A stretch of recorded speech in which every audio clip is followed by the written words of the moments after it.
key grouping of leaders who will serve as key leadership in key leadership roles within the Moore-Miller administration. And I could not be more excited to be here today for this important and also this historic announcement.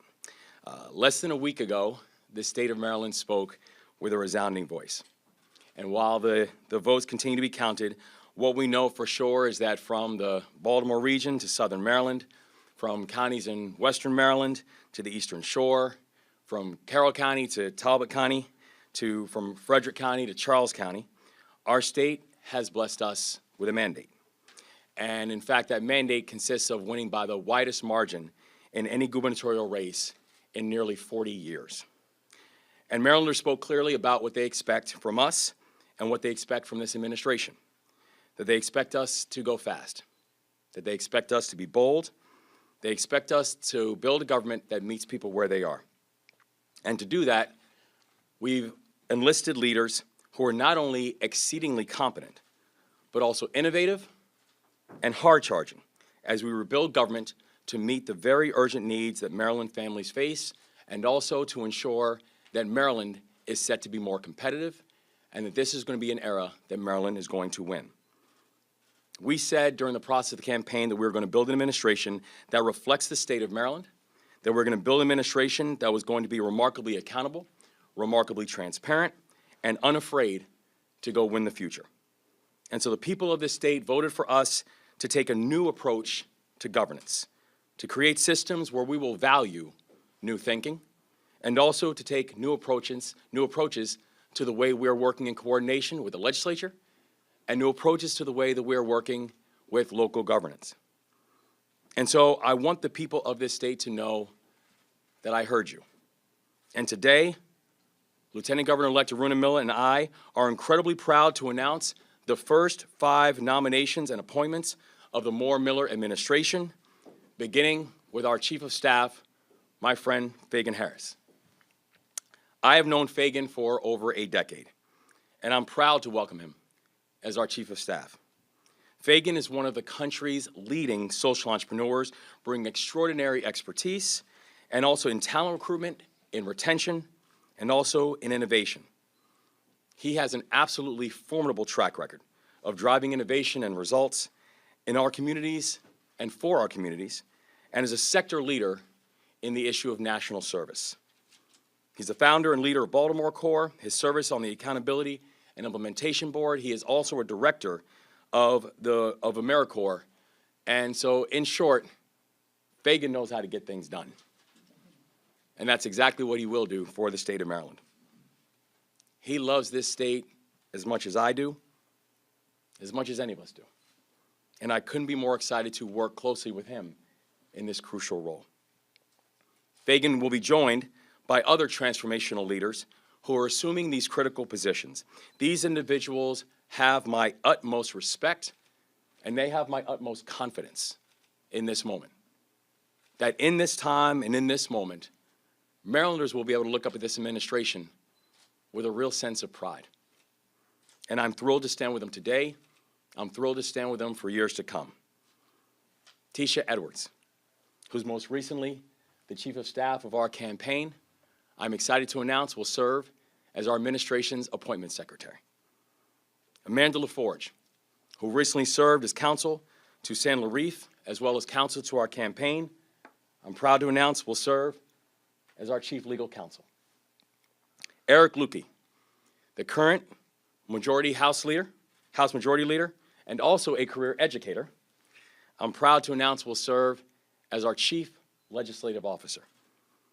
And Helene Grady, Vice President and Chief Financial Officer and Treasurer for Johns Hopkins University, I'm proud to announce will serve as the Secretary of the Department of Budget and Management.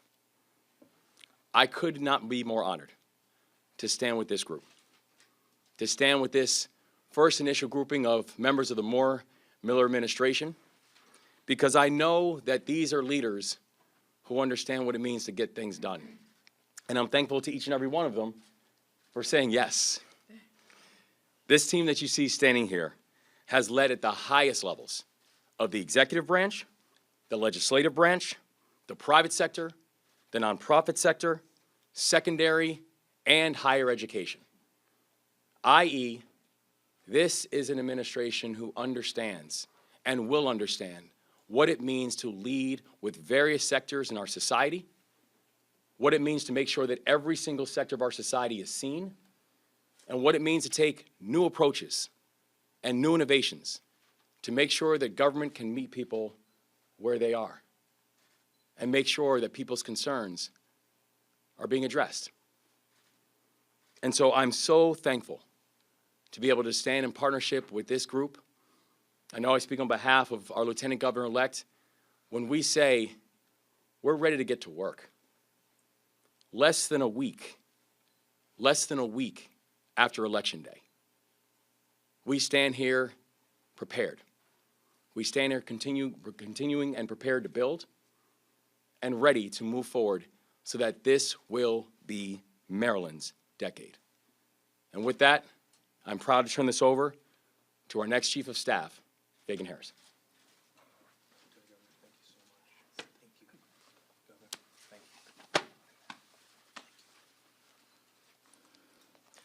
Good afternoon. I could not be prouder that Governor-elect Moore and Lieutenant Governor Miller have asked me to serve as Chief of Staff. I'm inspired by their leadership and humbled by the opportunity to serve. Together, we have a generational opportunity to make Maryland stronger, healthier, and wealthier. For my entire life, I have cared about public service. I was raised by a public school teacher here in Maryland, and I'm a proud product of our public schools. And I have been fortunate to serve in a number of impactful roles that have helped shape our communities across the state, and it is all those experiences that have prepared me for this responsibility. Looking ahead, our current priority is to do everything we can to execute an inclusive and effective transition that surfaces the very best ideas from every corner of our state and build an administration that reflects the diversity and dynamism of Maryland. Doing that work will uplift families and every community while making Maryland more competitive. And we continue that work today. I could not be more excited by the team that we have assembled. As Appointments Secretary, Tisha Edwards will lead the administration's strategic investments in talent. We must build a governor's office, cabinet, and administration that is responsive, exceedingly capable, and hard-charging as we tackle the state's biggest challenges and seize opportunities to invest in Maryland and our future. In this administration, our people will be a strategic resource. I am ecstatic to partner with Eric Lutke and Helene Grady to establish our legislative and budget priorities in close consultation with our partners in the legislature. Their wealth of experience will help us hit the ground running on day one.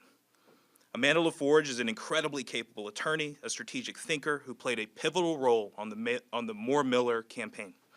I look forward to serving with her as we organize the Governor's Office of Legal Counsel. Finally, I look forward to working with all of you. Your role is incredibly important for our state and for our democracy, and we appreciate you being here today. And with that, we'd be happy to take a couple of questions. Questions for Fagan, the Governor-elect. We'll take Ruth Green. I have a question for Mr. Harris. So you've, correct me if I'm wrong, you spoke about public service. I don't believe you've served in local or state government before.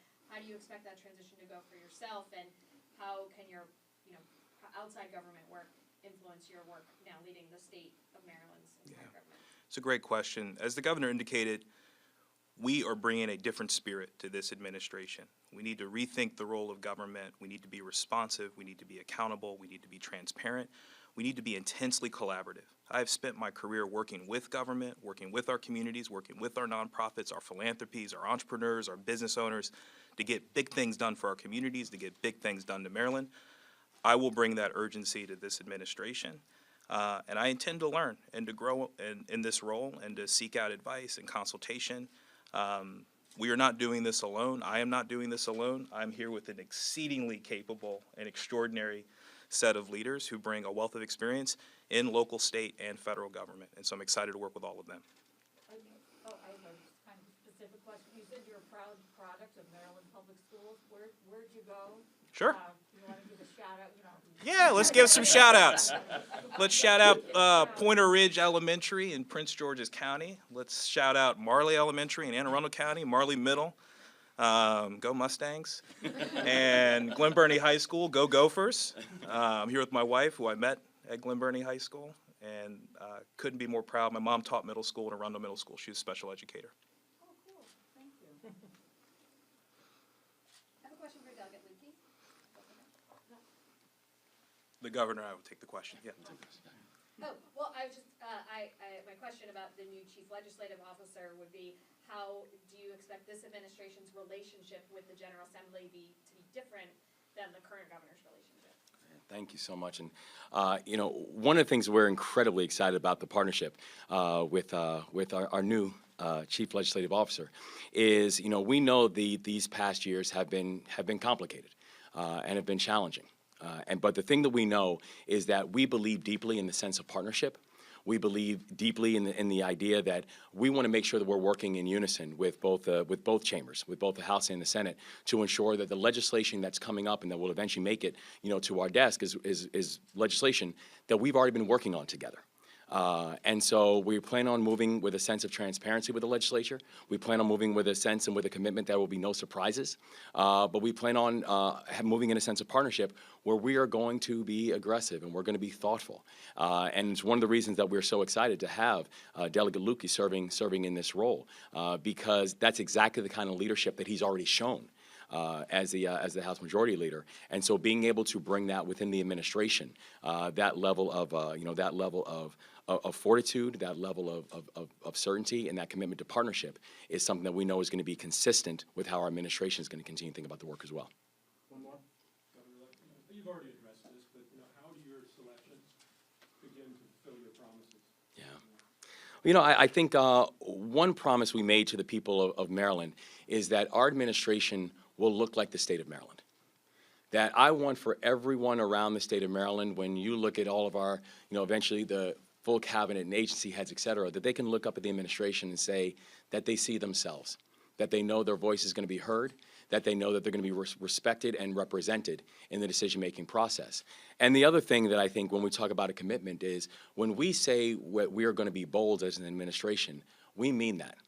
This was about how do you take leaders from multiple sectors across our society, people who have experience in getting things done in the private sector, in the nonprofit sector, in the legislative branch, in the executive branch, in higher education, in secondary education, and say that this is going to be a time that we're going to work collaboratively, because truthfully, that's the only way things actually work.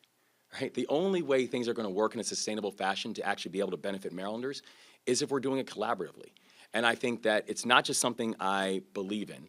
It's not just something that I've had, you know, experience working on in the past. It's something we campaigned on. And so I believe that today is an important day that we're showing the people of this state that we are in the process of fulfilling a promise that we made to the people of this state, that we are going to be bold, that this is going to be Maryland's decade. And we're going to do it because we are bringing multiple sectors, ideas, and thoughts into that process. And this is the team that's going to help to lead us there. Thank you, everyone. Thank you all.